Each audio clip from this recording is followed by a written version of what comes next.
Hello po sa inyong lahat mga ka-crypto. Ako po si Pinoy Crypto Trader at sa video na ito ay atin pong pag-uusapan ang tungkol sa balitang ito na may kaugnayan kay Bitcoin. Kung saan sabi po rito ay Peter Schiff taunts Bitcoin holders, urges them to exchange their crypto holdings for gold. If you fail to act, have fun staying poor. Kaya ayan po. Ito sa mga hindi po nakakakilala kay Ginoong Peter Schiff ay isa po siyang Bitcoin critic.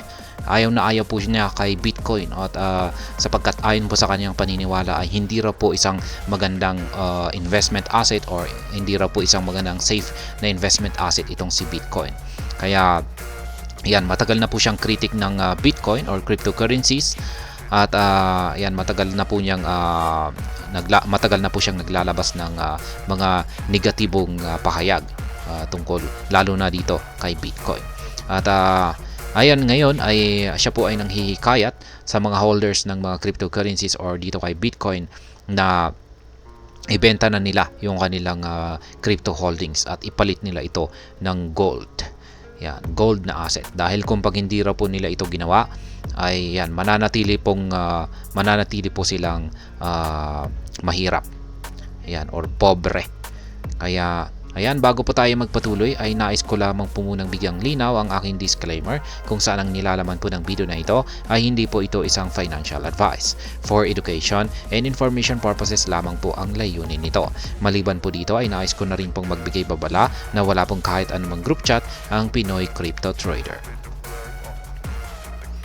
At ayan, ang sabi po rito ay economist Peter Schiff has once again steered the crypto community, this time by advising Bitcoin holders to exchange their holdings for gold and silver. Kaya ayan, muli na namang pinagkaguluhan ang inilabas na critic na statement or pahayag nitong si Ginoong Peter Schiff. Sapagkat ayon po sa kanya ay nagbibigay po siya ng advice or payo sa mga buong crypto community na ibenta na nila yung kanilang holdings at ipalit ng gold at saka silver. Yan, ito po kasi yung nangyari. On Monday, Schiff, a well-known Bitcoin critic, took to social media platform X, formerly known as Twitter, to taunt Bitcoin holders. He suggested they consider selling their Bitcoin and buying gold and silver at favorable prices. Kaya ayan, nagumpisa po ang lahat nung naglabas po ng pahayag itong si Ginoong Peter Schiff sa kanyang X account. Yan, siya po ay naglabas ng kanyang tweet at hinihikayat po niya ang mga Bitcoin holders na magbenta na sila ng kanilang Bitcoin at ipalit ito sa gold at saka silver. Sapagkat sa ngayon ay maganda raw ang presyo ngayon ng gold at saka silver. Yan, sabi niya rito ay, he wrote, "Attention Bitcoin holders. This may be your last change to sell your Bitcoin and buy some gold and silver at favorable prices. If you fail to act, have fun staying poor." Kaya yan. Ayan po ulit, sabi niya rito ay ito na raw yung huling pagkakataon para magpalit daw po tayo ng investment asset. Mula kay Bitcoin ay ipapalit daw po natin ito ng gold or silver sapagkat maganda po maganda po ang presyo ngayon ng gold at saka silver. Kaya ayan, kung bigura po tayong gawin ito, ayan, at mas pipiliin daw po nating mag-invest dito kay Bitcoin, ay mananatili daw po tayong mahirap. Kaya yan po yung matindi na sinabi niya rito. Yan, ito po yung kanyang actual na tweet dito. When a user named Quasar expressed concerns about waiting for gold to appreciate, Schiff responded it may happen over the next 60 days. Kaya yan, meron naman daw pong isang user ng X ang nagtanong dito kay Ginoong Peter Schiff kung kailan naman na mag-uumpisang umangat ang value or presyo ng gold. Ay sinabi naman po ni Peter Schiff kaagad, ayan, ito raw ay magaganap sa loob lamang ng 60 araw. Kaya yan. Why it matters? Schiff's recent comments are in line with his long-standing skepticism towards Bitcoin.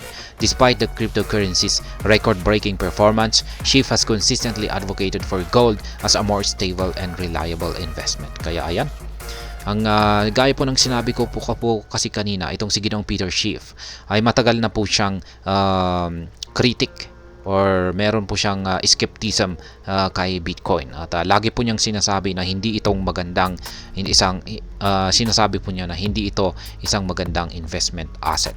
Kaya mas promote po niya ang gold, ang pag-i-invest sa gold at saka silver. Yan, mas sinasabi po niya na mas stable ito at mas maaasahan bilang investment asset. This comes after Schiff recently criticized Bitcoin, calling it a fake asset following a 6% drop in value. He has consistently compared Bitcoin's volatility to the stability of gold. Schiff has also dismissed the idea of Bitcoin being digital gold and warned of a potential financial crisis. Kaya yan, ang titindi po talaga ng mga kritiko na inilalabas kasi itong si Ginoong Peter Schiff. Tinawag pa niyang fake asset itong si Bitcoin or peke na investment asset. Kaya ayan, maski nakaranas po ng isang matinding performance or nagkaroon na ng isang matitinding gain or nagbigay na ng matitinding gain itong si Bitcoin, ay patuloy pa rin po siya sa pagiging kritiko. His latest advice to Bitcoin holders to switch to gold and silver comes amid ongoing market volatility and concerns about a potential financial crisis. Schiff warnings and recommendations continue to spark debate within the crypto community and among traditional investors. Kaya ayan, ngayon daw ay may pinagkakaguluhan ang inilabas na warning or babala nitong si Ginoong Peter Schiff dito sa community ng crypto. At talagang pinag-uusapan daw po ito at pinagdidebatehan. Kaya ayan, nasa sa inyo po yan kung alin po ang inyong pipiliin, ang mag-invest ba kay Bitcoin or sa mga gold at saka silver. Pero para sa akin ay katulad din po ni Ginoong Robert Kiyosaki, ang author ng sikat na librong Rich Dad Poor Dad. Yan, bakit naman pwede naman po tayo mag-invest sa tatlo? Yan, bakit natin pipiliin lamang ang gold at saka silver? Yan, pero pwede naman po tayong mag-invest sa tatlo. Pwede tayong mag-invest ng Bitcoin, gold at saka silver. At yan po yung ginagawa ni Ginoong Robert Kiyosaki para wala na pong away. Kasi itong si Ginoong Peter Schiff ay siya lamang po ay nasa panig ng gold at saka silver. Kaya ayan, pero sa akin ay pwede naman po sa tatlo. Dito na lamang tayo kay Bitcoin, gold at saka silver para iwas na yung debate na yan. At ayun, hanggang dito na lamang po tayo sa video na ito. Sana po ay inyong nagustuhan ang aking paliwanag dito. Kung inyo po itong nagustuhan, pakiclick lamang po ang like button nito. Para naman po sa mga bago lamang dito, kayo po ay aking inaanyayahan para mag-subscribe. Pakiclick na rin po ang bell icon nito dahil ito po ang siya magsisilbing notification nito sa mga bago kong videos na akin pong ina-upload sa aking YouTube channel na ito. Marami pong salamat sa panunood. Ingat po tayo lagi at God bless po sa ating lahat.